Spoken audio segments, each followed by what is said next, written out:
Matahari terik di kota Jeddah, Arab Saudi memantulkan jala kemasan di atas bangunan-bangunan megah. Di antara gemerlap kehidupan modern, terselip sebuah kisah cinta yang tak biasa.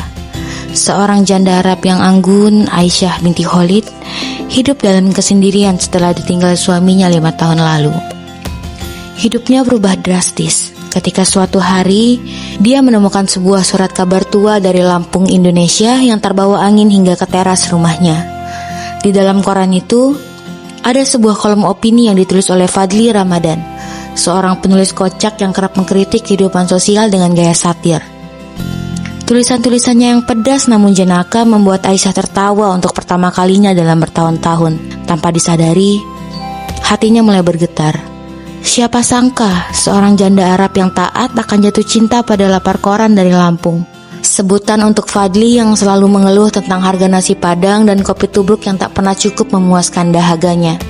Dua dunia yang berbeda, dua hati yang mulai berbicara dalam bahasa yang sama, cinta dan kerinduan. Aisyah membuka lembaran koran yang sudah agak kusam. Matanya terpaku pada sebuah tulisan berjudul "Nasib Pejuang Lapar di Negeri Sendiri". Hidup di Lampung itu seperti karakter di sinetron Kolosar, penuh perjuangan. Mau beli nasi padang, harganya sudah naik 3 kali lipat. Mau minum kopi, tapi kantong cuma muat untuk kopi instan. Inilah hidup teman-teman, di mana keadilan bagi perut kosong. Aisyah tersenyum. Gaya tulisan ini begitu hidup, seolah penulisnya sedang duduk di depannya mengeluh sambil menyeruput kopi pahit. Tanpa pikir panjang, dia mencari nama penulisnya, Fadli Ramadan. Dengan bantuan internet, Aisyah mencoba melacak sosok Fadli. Ternyata dia bukan hanya penulis lepas, tapi juga seorang aktivis sosial yang sering mengkritik kebijakan pemerintah daerah.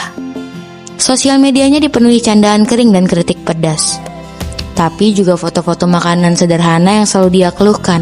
Nasi plus telur dadar sama dengan menu parah pahlawan ekonomi lemah, tulis Fadli di salah satu unggahannya. Aisyah tertawa lagi. Ada sesuatu yang tulus dalam kegelisahan Fadli. Tanpa ragu, dia mengirim pesan pertama.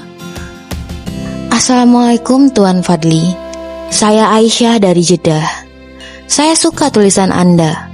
Apakah Anda benar-benar selalu lapar? Fadli hampir menjatuhkan ponselnya saat membaca pesan itu. Orang Arab baca tulisan gue, pikirnya. Dengan cepat dia membalas.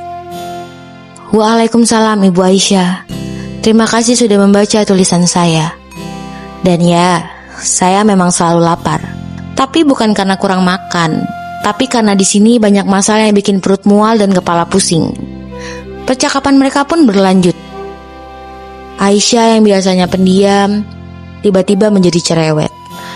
Fadli yang biasanya sarkastik, tiba-tiba menjadi lebih lembut. Bulan berganti bulan, mereka mulai berbagi cerita. Aisyah bercerita tentang hidupnya sebagai janda yang kesepian, sementara Fadli bercerita tentang kehidupan di Lampung yang penuh warna. Kadang saya iri dengan kebebasanmu, tulis Aisyah suatu malam. Kadang saya iri dengan ketenanganmu, balas Fadli. Hingga suatu hari Fadli mengirim pesan. Aisyah, apa kamu mau bertemu? Jantung Aisyah berdebar kencang. Bertemu? Bagaimana mungkin? Jarak ribuan kilometer memisahkan mereka. Fadli memutuskan untuk terbang ke Jeddah. Dia ingin melihat sendiri wanita yang telah membuatnya jatuh cinta hanya melalui kata-kata.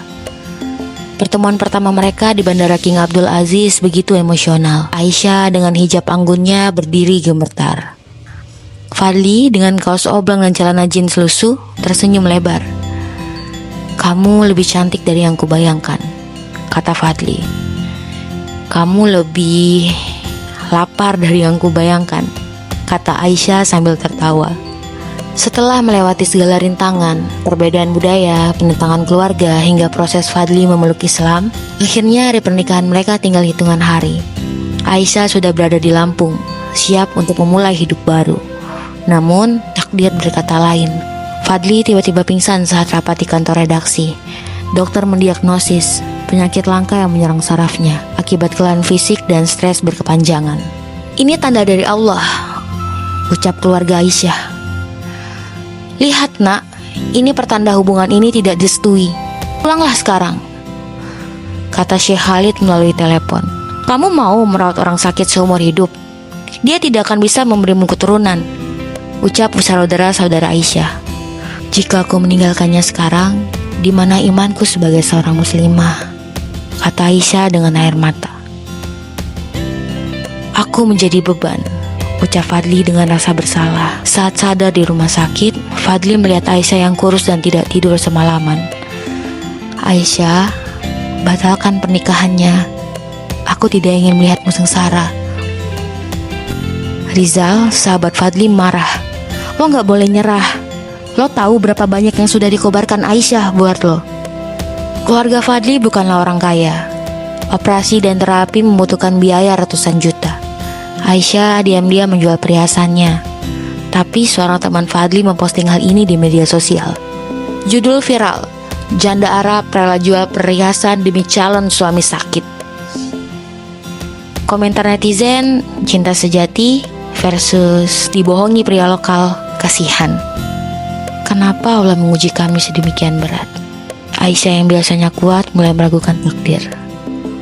Ya Allah, apa salah mencintainya? Fadli menemukan secercah cahaya saat membaca Al-Quran yang dibacakan ibunya. Dan sungguh akan kami berikan cobaan kepadamu dengan sedikit ketakutan, kelaparan, kekurangan harta, jiwa dan buah-buahan. Dan berikanlah berita gembira kepada orang-orang yang sabar. Quran Surat Al-Baqarah ayat 155. Dokter mengatakan Fadli mungkin tidak akan bertahan lama. Aisyah menggenggam tangan Fadli. Aku ingin resmi menjadi istrimu, sekarang juga. Imam masjid setempat dihubungi. Keluarga Fadli menangis, tapi Syekh Khalid tetap menolak. Tepat saat akad akan dilaksanakan, Syekh Khalid tiba-tiba muncul di pintu rumah sakit. Aisyah ketakutan, tapi sang ayah justru mengeluarkan selembar cek untuk biaya pengobatan dan akad boleh dilanjutkan. Aisyah terkejut. Ayah, aku tidak ingin kehilangan putriku untuk kedua kalinya. 2 minggu sebelum pernikahan, Fadli melakukan tes kesehatan rutin. Hasilnya seperti petir di siang bolong. Positif HIV. Bagaimana ini bisa terjadi? Fadli gemetar memegang hasil lab. Dokter menjelaskan kemungkinan penyebab transfusi darah saat kecelakaan 5 tahun lalu. Penggunaan jarum suntik tidak steril saat dirawat di klinik. Haruskah aku membatalkan pernikahan? Aku tidak ingin menulari Aisyah. Tapi jika aku mundur sekarang, semua perjuangan kami sia-sia. Kenapa kamu menjauh belakangan ini? Apa ada yang tidak beres? Fadli akhirnya memberanikan diri mengungkapkan kebenaran. Adegan emosional terjadi di tepi pantai Lampung. Aisyah, aku HIV positif. Kenapa tidak dari dulu kamu beritahu? Aisyah menangis histeris. Inilah akibat menikah dengan orang sembarangan. Pulang sekarang. Kamu akan mati sia-sia, ucap keluarga Aisyah. Adik Fadli dibully di sekolah karena isu kakaknya pengidap AIDS. Toko-toko menolak melayani Fadli. Tetangga mengucilkan keluarga Fadli. Media lokal menyebarkan berita sensasional. Penulis kritis positif HIV. Apakah ini akibat gaya hidup bebas? Aisyah dihadapi oleh pilihan sulit. Kembali ke Arab dan hidup nyaman, atau tetap di Lampung merawat Fadli. Ia juga terbayang oleh mimpi buruk. Terbayang ejekan masyarakat, ketakutan tertular, dan keraguan tentang masa depan.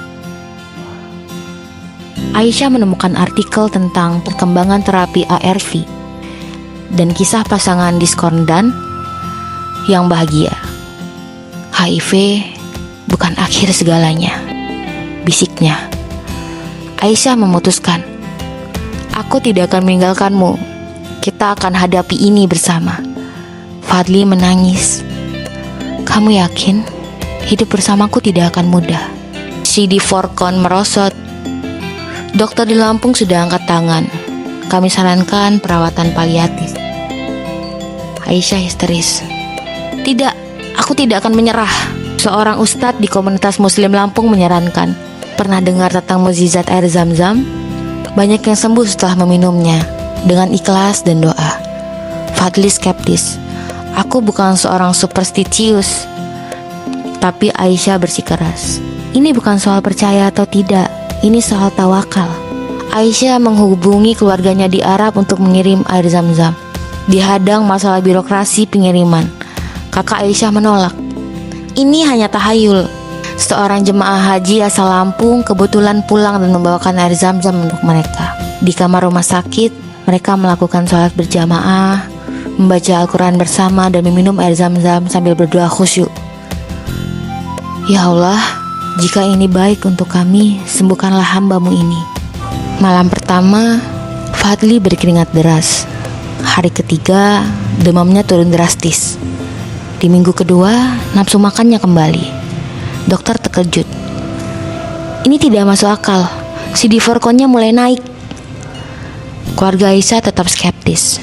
Ini hanya remisi sementara. Media memburu penyembuhan ajaib atau hoax. Fadli sendiri bingung. Apakah ini efek placebo atau mukjizat? Setelah 3 bulan, viral load tidak terdeteksi. Tes HIV negatif dan dokter tidak bisa menjelaskan. Secara medis ini tidak mungkin, tapi hasil tes tidak berbohong. Keluarga Aisyah akhirnya percaya. Masyarakat Lampung berbondong datang. Fadli dan Aisyah jadi relawan, membagikan air zam-zam untuk yang membutuhkan, tetap menekankan pentingnya pengobatan medis. Setahun setelah pernikahan, Fadli mulai curiga.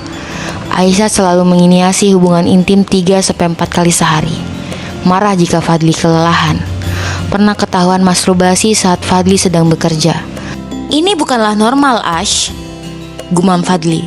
Setelah ditekan, Aisyah akhirnya menangis. Aku punya gangguan hiperseks sejak suami pertamaku meninggal. Dulu aku sempat terapi, tapi kambuh lagi setelah menikah denganmu. Fadli terpana. Kenapa tidak bilang dari dulu? Aku takut kamu menganggap aku perempuan tak bermoral, jawab Aisyah gemetar. Fadli kelelahan fisik dan mental. Pekerjaannya terbengkalai. Aisyah makin frustasi karena merasa tidak dipuaskan.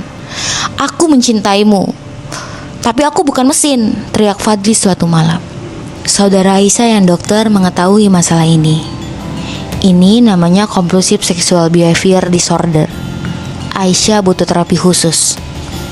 Tapi keluarga malah menyalahkan Fadli. Pasti karena kamu tidak bisa memuaskan istri. Solusi yang mereka temukan, terapi rutin dengan psikolog, konseling pernikahan dengan ustazah, dan jadwal intim yang disepakati bersama. Aku belajar mencintaimu tanpa selalu menyentuhmu, bisik Aisyah. Dan aku belajar memahamimu, balas Fadli. Setelah terungkapnya gangguan hiperseks Aisyah, Fadli nyaris putus asa. Tubuhnya drop, dimintai jatah 4-5 kali sehari. Pekerjaannya kacau karena kurang tidur, malu konsultasi ke dokter karena budaya timur. Aku bukan lelaki hidrolik, Ash. Fadli bersimpul lesu suatu malam. Nenek Fadli dari Madura datang membawa botol berisi ramuan coklat pekat. Petuah misterius. Minum seteguk sejam sebelum perang.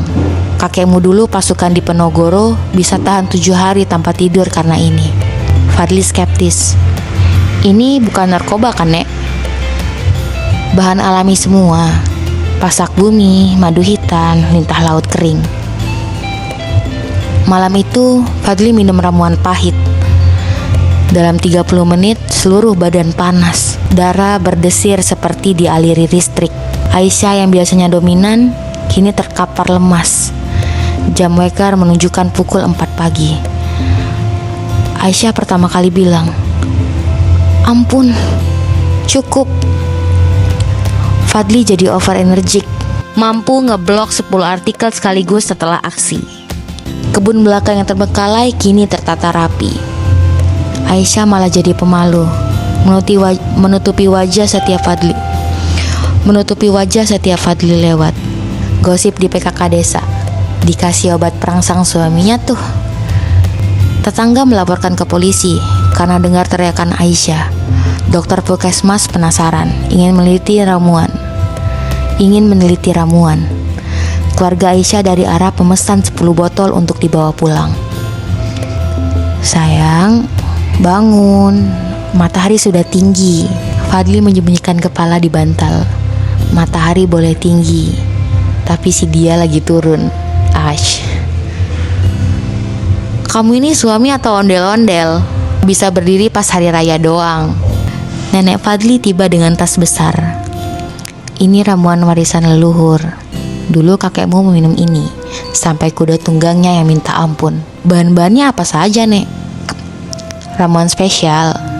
Ada pasak bumi, telur penyu, dan air kencing kuda liar. Fadli melongo. Loh, bercanda.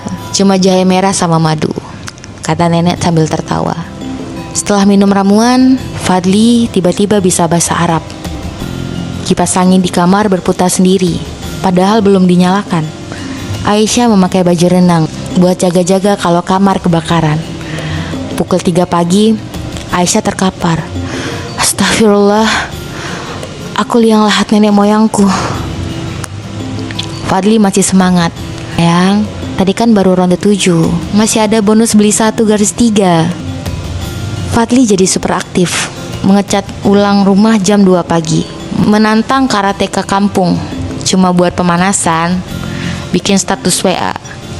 Besok aku mau tanam padi sekampung, siapa ikut? Aisyah yang berubah. Pas lihat Fadli lewat, langsung sembunyi di kolong tempat tidur. Pas arisan PKK ditanya, kok lemas terus? Lagi puasa. Karena tetangga mengira ada KDRT, polisi datang ke rumah. Kami dengar teriakan minta tolong tadi malam, kata polisi. Fadli gugup. Itu istri saya lagi latihan nyanyi, Pak. Iya, lagunya sakitnya tuh di sini versi extend remix, ucap Aisyah sambil tersipu. Polisi melirik ke kasur yang ambrol. Wah, latihan nyanyi pakai alat berat ya.